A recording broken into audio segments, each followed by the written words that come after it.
If you want to mute certain clips in CapCut on PC without affecting the rest of your video, this quick tutorial will show you exactly how to do it. This is super useful when you only want to remove audio from specific parts of your project, like background noise, unwanted voices, or clips where you want music or voiceovers to stand out more clearly. If this video helps, make sure to hit like and subscribe for more simple CapCut tutorials. Alright, let's jump in. First, open CapCut PC and load up the project you want to edit.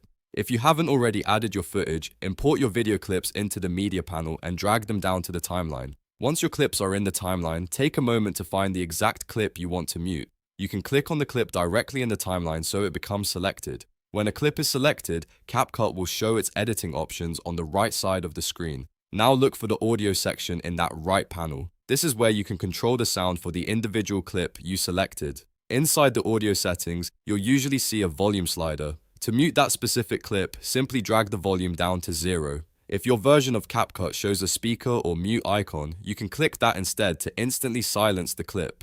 Either method works, and both will remove the audio from just that one clip without changing the sound on the rest of your timeline.